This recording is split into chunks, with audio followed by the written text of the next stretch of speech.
morning, everyone. Welcome to Explorers Club. I'm Miss Mary, Storytime Programmer at the Faulkner County Library in Conway, Arkansas. And this week, we've been thinking a lot about going to bed and the different rituals that we all have at bedtime. So while I was looking for books about bedtime and going to bed, I found a really neat one titled What Color is Night by Grant Snyder that we're going to read. And then we're going to do an awesome science demonstration about secret colors. And then we're going to do an aluminum macaroni moon craft and then finish it off with a moon action rhyme. I'm ready to explore. Let's get started. What Color is Night by Grant Snyder, and published by Chronicle Books, San Francisco. What color is night? Is it only black? These two pages are very black. Is it only black and white? What is that white thing? Yeah, it's the moon. Look closer. What do you see when we look closer? The night is blue with black shapes and lines. I see some straight lines that look like the roofs or the tops of homes. I see curvy lines that are tree branches. And a big yellow moon beginning to rise. Hey, here the moon is yellow. On that other page, it looked more white and gray to me. The park aglow with gold fireflies. A lot of times here where we live, they're called lightning bugs. The silver streak of a train rolling by. Fat brown moths dancing in yellow street lights. The city lit up with neon red signs. Yellow headlights on a dark country road.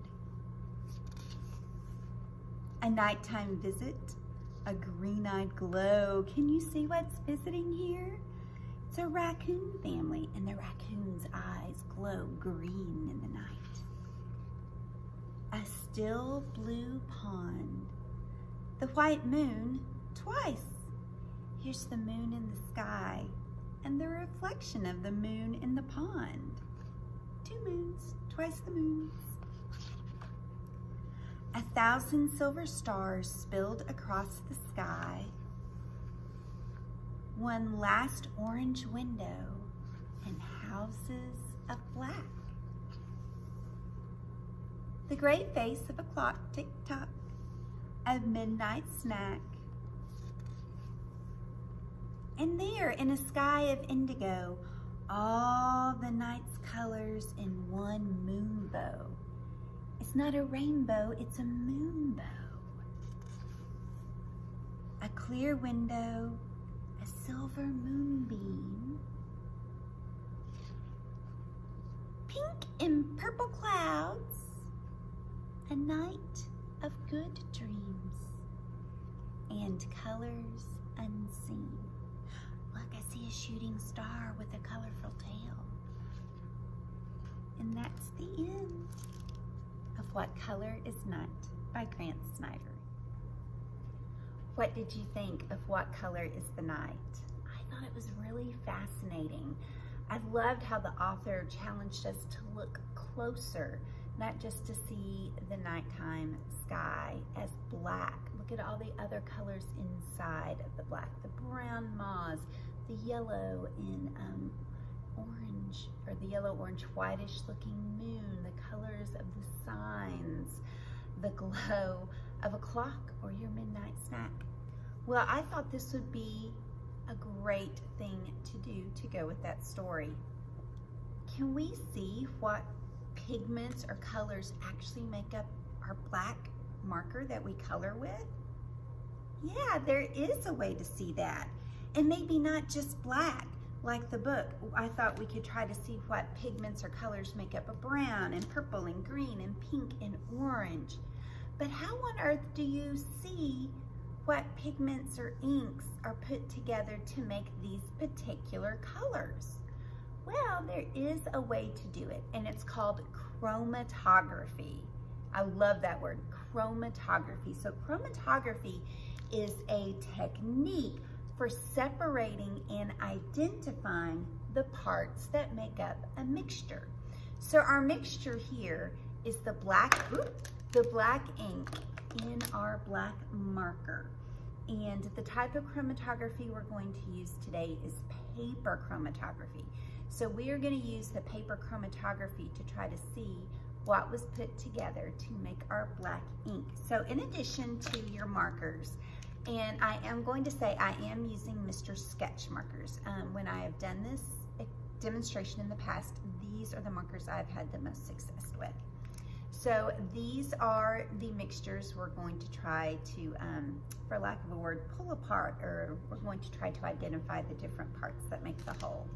I've also got some, instead of blotting paper, I'm going to use these white paper cone coffee filters. I've got a ruler, some food coloring. We're going to try the same thing with food coloring, some tape, and some scissors. So the first thing I'm going to do is unfold and cut one of these paper coffee filters into strips. Let's get started.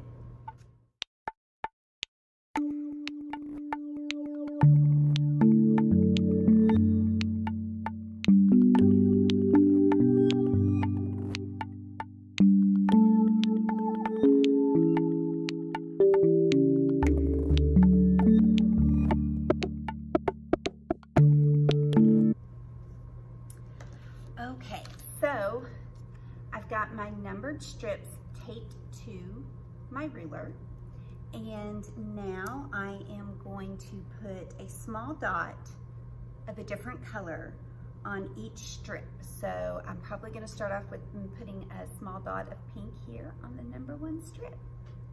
Let's get to it. All right, so I've got my little dots on my strips of paper. It does say, just so that you can remember, in case the colors separate so much that you can't tell, if you want to on a piece of paper, it might be a good idea to write down number 1 pink, number 2 purple, just in case you can't tell when you get to the end of the experiment. All right, you know what? I forgot one thing that is going to be really, really important for us to move forward with this demonstration experiment is a bowl of water. So I'm gonna go get a bowl of water and I will be right back. Okay, I am back with a bowl of water, but I want to tell you what the directions are for this next part. It makes me just a little nervous, but I know we can do it. It's okay. It says fill the bowl partially with water. Hang the strips over the edge of the bowl so that the ends are just touching the water. Then wait until the water climbs about 3/4 of an inch or so from the ruler. Then remove the strips from the bowl and record the colors you see. Sometimes black will give a very surprising result, it says. I hope I put enough water in here. Okay, it's in there and it's climbing. So what's going on? Why are we sitting here waiting for the water to climb? Well, water moves up the strips by something called capillary action, and it carries the pigments with it. Some pigments are more strongly attracted to the paper fibers, and so those are not carried so far, and a color can be made of lots of different pigments. So what was that fancy word, capillary action, that I used? Well, that means the way a liquid, like water, is drawn into tiny spaces in a material by the attraction between molecules. All right, I've pulled them out. Oh, this is pretty cool. I would not leave them in the water as long. I would leave them until they look like they have just really started to separate really well. So here is our pink, and I really don't see a whole lot else but pink. Purple, still just looks like watery purple, but y'all, the black, I see some, it looks like peach or pink and some blue-green right there. Orange, I definitely see some yellow. And then green, I definitely see some dark blue and a little bit of yellow in it. And brown, oh my gosh, I see red and blue and pink. That is pretty cool. So there you have it. We learned, or we figured out how to separate the pigments that make up the ink mixtures in our markers. We used paper chromatography to do that. Woohoo! We learned about capillary action. We learned about the word chromatography. We have really been exploring. So I'm gonna cut out some more strips and I'm gonna see if I can see the different pigments in some food coloring. All right, here we go. First up is going to be the red. Whoa, ooh, that spread out. And then you really just kind of barely have to touch it. The yellow. And then the blue. And then the green. And I'm really curious because we know that red, yellow, and blue are primary colors. You don't mix anything together to make those colors. They are their own thing. But let's give it a try and see what happens. Into the bowl they go. Okay, so this one was fun too, even though our results are a little bit different. On one, the red food coloring, it still looks primarily red. We know that red is a primary color. And other than where the water has diluted the food coloring, I mean, it looks a little pink there, but it looks red. Yellow is fascinating to me, even though we know that yellow is a primary color. Here with our chromatography demonstration, you can see what looks to be some orange around the edges. So it looks like they used some orange pigment to make this yellow. The blue still looks primarily blue, like the red, again, where the water has diluted it.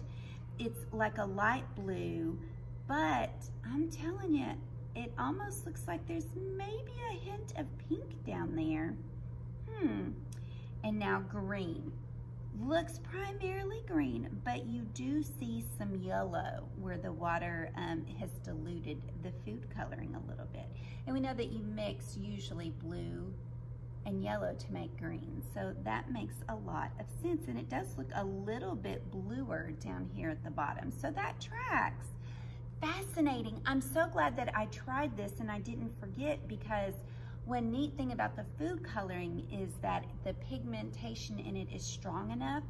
You could really see the capillary action in work as the coffee filter strips absorbed the water and the food coloring. So, do you remember back when we read What Color is Night and the author urged us to look closer? I want us to take a closer look at the moon. Is the moon's surface smooth? No, there are parts of it that look white, parts of it that look gray. Sometimes the moon looks yellow or orange.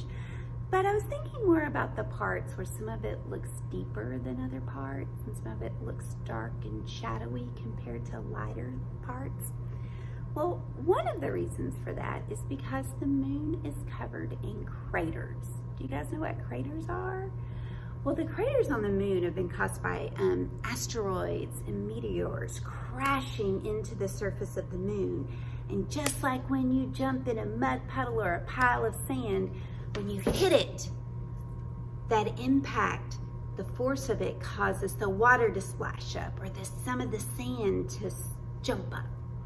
Well, the moon doesn't even have an atmosphere around it to protect it from meteors and asteroids. We've got different layers of gas around our planet Earth that kind of helps protect us. But the moon doesn't, so it's just kind of been hit by meteors and asteroids over the years, and they've just made like little indentions and pock marks or craters on the surface of the moon. So I thought it would be fun to make that. So I've got a couple of paper plates. I'm going to make a full moon, and I'm going to cut a crescent moon shape out of this one. And then I've got some macaroni, elbow macaroni. I've got some ridged jumbo elbows and just some large elbows. And I'm going to glue them on with some liquid glue. Regular school glue should work, liquid glue, not glue sticks, or if you have any kind of craft glue or tacky glue. And then we are gonna use a sheet of aluminum foil. That's right. I thought to kind of make a good lunar surface, we might use a sheet of aluminum foil. So what I'm going to do is I'm going to glue the elbow macaroni noodles onto the surface of my moon, and after it dries, we're going to cover it with aluminum foil. That's right, it's crinkly, it's shiny, and super bendy. Okay, let's get started.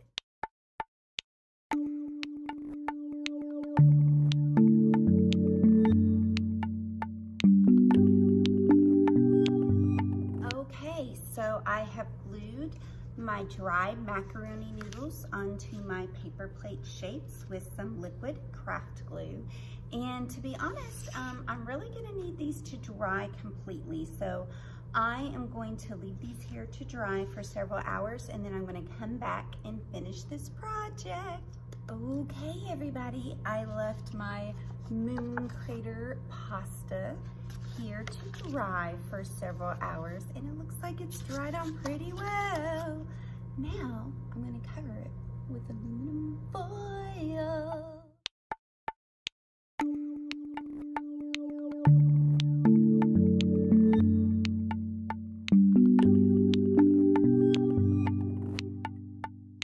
All right, look, I finished my full moon with its aluminum covered craters and my crescent moon. Now, I did cover this full moon with 2 layers of aluminum foil because I was trying to make sure you could see my craters. And of course, aluminum foil can be very thin and easy to tear, so I just covered it with the second piece. And I love it. Look how the light shines on it. And because of the craters and the foil creases, it really does look pockmarked and cratered like the moon. I love it. Yay, I had fun doing this craft. I hope you did too. So now we're gonna end with some moving. Let me get this stuff out of the way so we have some room to move. This is the poem. Big yellow moon shines so bright, glides across the starry night, looks down at me asleep in bed, whispers, good night, sleepyhead. Big yellow moon, your turn is done. Here comes Mr. Morning Sun. I wake up, you go to bed. Sleep well, moon, you sleepyhead. And these are the movements that go with it.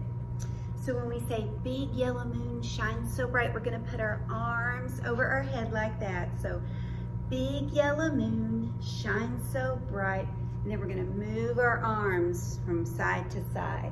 Glides across the starry night, looks down at me, so shade your eyes and look down.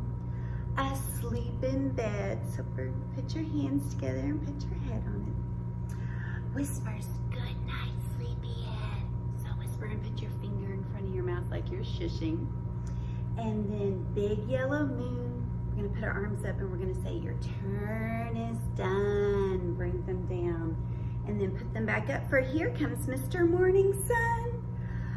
I wake up, stretch your arms like you do when you wake up. You go to bed. Make the sleepy go into bed again. Sleep well, moon, you sleepyhead. All right, here we go. We're gonna do it all together.